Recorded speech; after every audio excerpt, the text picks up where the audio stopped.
Hello everyone, I hope you are doing well. अभी हम problems करने जा रहे हैं from chapter 8 of solid state physics by M A. Wahab. और इस चैप्टर का नेम है diffraction of waves and particles by crystals. इससे पहले हमने एक प्रॉब्लम कर ली है, प्रॉब्लम 19। अभी हम प्रॉब्लम 20 करने जा रहे हैं। पहले स्टेटमेंट देखते हैं और फिर इस प्रॉब्लम को सॉल्व करते हैं।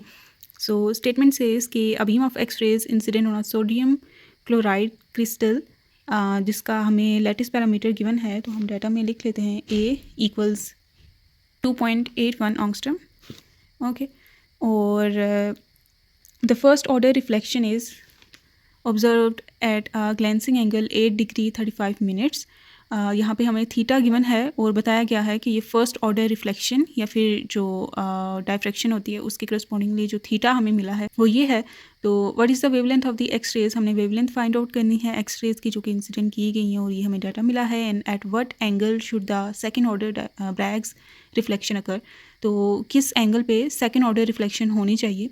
तो हमने थीटा भी फाइंड आउट करना है। दो चीज़ें हमने यहाँ पे फाइंड आउट करनी है, वेवलेंथ फाइंड आउट करनी है, और सेकंड केस के लिए जो उन्होंने कंडीशंस दी हैं उनके अंडर हमने थीटा फाइंड आउट करना है। तो डाटा सारा कंप्लीट लिखते हैं और फिर उसके बाद हम सोल्यूशन की तरफ जाते हैं। तो फर्स्ट ऑर्डर रिफ्लेक्शन इन्होंने बताया था, तो उसके लिए n1 है, ठीक है। और ग्लैंसिंग एंगल थीटा गिवन है फर्स्ट पार्ट के लिए जो कि ये है, और हमने वेवलेंथ फाइंड आउट करनी है। तो ये डाटा यूज़ करते हुए वेवलेंथ फाइंड आउट करेंगे। और उसके बाद सेकंड पार्ट में उन्होंने कहा है कि थीटा क्या होगा, थीटा 2 से मैं उसे रिप्रेजेंट कर देती हूँ कि क्या होगा जब n2 होगा। तो ओके, तो ये सेकंड पार्ट होगा। सबसे पहले हम लैम्डा फाइंड आउट करेंगे और उसके बाद हम थीटा 2 भी फाइंड आउट कर लेंगे। तो यहाँ पे हम सॉल्यूशन की तरफ चलते हैं। तो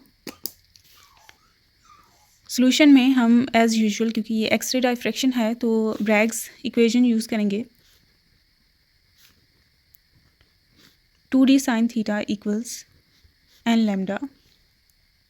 ओके, तो यहाँ पे क्योंकि कोई भी प्लेन आपको इन पर्टिकुलर नहीं दिया गया, ओके, तो अगर आपको प्लेन गिवन है ना जिसकी रिफ्लेक्शन बताई गई है, लेट्स से प्लेन आपको 111 गिवन है, ठीक है, और आपको लैटिस पैरामीटर गिवन है, तो आप डी का वही क्यूबिक इंटरप्लेनर डिस्टेंसेस को फाइंड आउट करने का फॉर्मूला यूज़ करते हैं। तब इन केस अगर आपको प्लेन्स के पर्टिकुलर कहा गया है कि आप ये सारी सिचुएशन को डील करें, यहाँ पे इस प्रॉब्लम में प्लेन्स का जिक्र नहीं किया गया, तो यहाँ पे आप जो लैटिस पैरामीटर है उसी को एज इंटरप्लेनर डिस्टेंस को यूज़ करेंगे, ठीक है। ये कुछ प्लेन्स होते हैं जिनके लिए ये ट्रू होता है, तो ठीक है, इन सारे प्लेन्स के लिए ये सिचुएशन ट्रू होती है कि जिसमें जो लैटिस पैरामीटर है वो डी के इक्वली होता है, इस तरह की। तो ये कुछ इस तरह की सिचुएशन है, तो यहाँ पे जो लैटिस पैरामीटर है वही आप as interplanar distance d use करेंगे, ठीक है।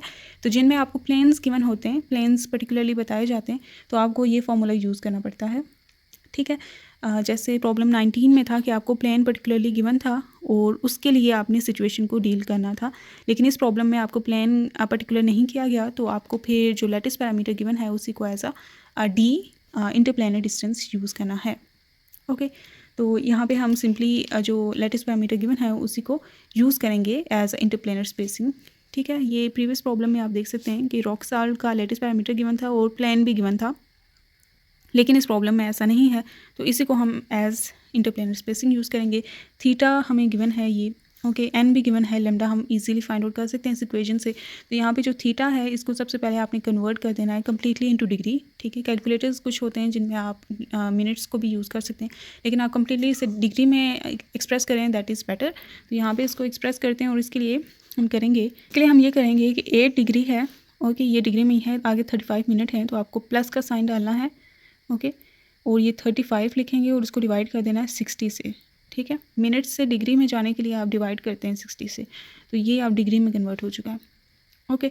तो अब इसको मैं कैलकुलेट करती हूँ और दोनों को ऐड करेंगे तो हमें जो कंप्लीट है वो डिग्री में आंसर मिल जाएगा, और क्योंकि उसी को हमने पुट करना होता है ना, थीटा में डिग्रीज़ में हम पुट करते होते हैं, तो यही हम करते हैं जी 35 डिवाइडेड बाई 60 जो कि है 0.5833, ठीक है।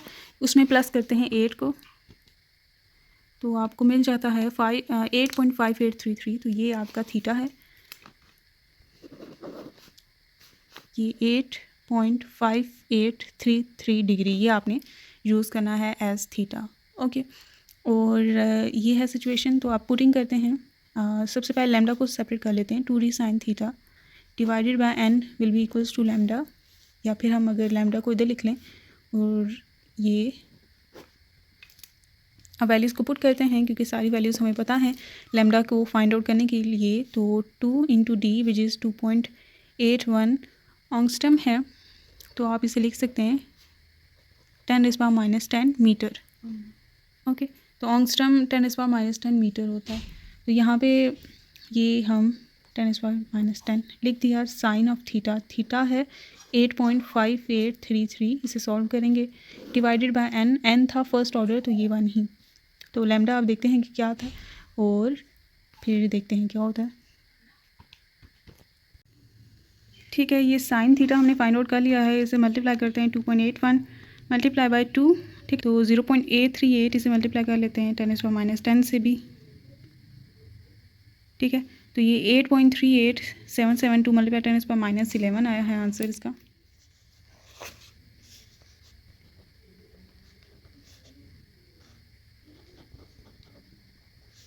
मीटर्स में आया है, तो अगर इसे नैनोमीटर में हम लिखना चाहें तो नैनो के लिए चाहिए 10⁻⁹, तो पावर्स को डिवाइड मतलब -9 -3,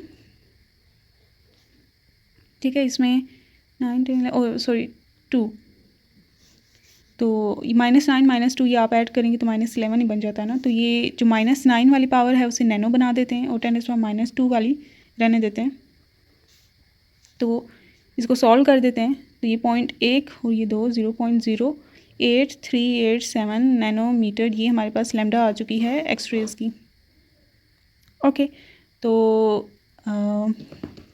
इसे ऑंगस्ट्रम में भी लिख सकते थे क्योंकि यहाँ पे बुक में उन्होंने ऑंगस्ट्रम में लिखा हुआ है, तो यहाँ पे कर देते हैं इसको। यहाँ पे 10⁻11 मीटर था, तो यहाँ पे उसे पावर जो सेपरेट करेंगे वो 1 कर लेते हैं और 1 कर लेते हैं -10 मीटर।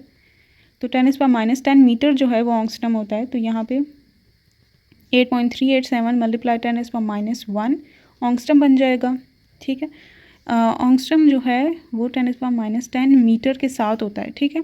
तो अगर आप ऑंगस्ट्रम लिख रहे हो तो मीटर नहीं आता यहाँ पे, जबकि नैनो आप से 10⁻9 को कहते हो, मीटर को नहीं बीच में लाते। ऑंगस्ट्रम में आप मीटर को बीच में लाते हैं। तो यहाँ पे ये हो गया। और अगर ये 10⁻1 इस पर अप्लाई कर दें तो पॉइंट जो है एक डिजिट पीछे शिफ्ट हो जाता है। तो यहाँ पे 8 पॉइंट पे है, तो ये हो जाएगा 0.8387 ऑंगस्ट्रम। ये इसकी वेवलेंथ आ जाएगी, जिसे अगर दोबारा और आप राउंड ऑफ करें तो 3 राउंड ऑफ करें तो ये 4 आ जाएगा ऑंगस्ट्रम, ठीक है। तो लैम्डा हमारे पास 0.84 ऑंगस्ट्रम आ चुकी है, जो कि यहाँ पे आंसर भी है यही। ओके, यही इसका आंसर है।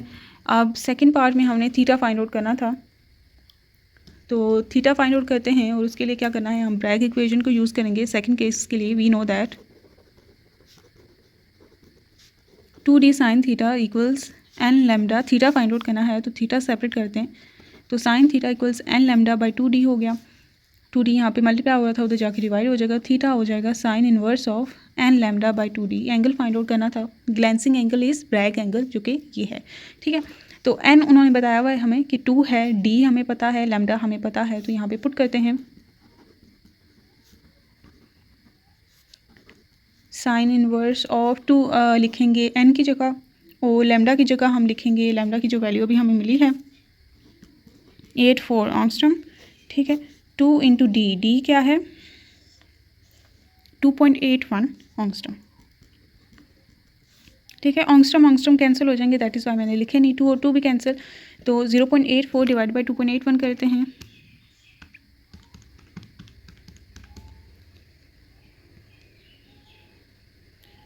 ठीक है। और इसका हमने लेना है साइन इनवर्स,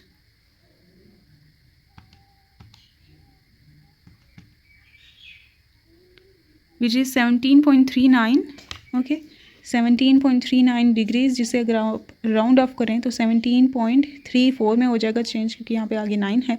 तो 17.4 डिग्रीज आपका आंसर आ चुका है। तो लैम्डा आपके पास ये आई है और एंगल आपके पास 17.4 आया है, और यही आंसर्स यहाँ पे मेंशन थे, ठीक है, आप देख सकते हैं। तो या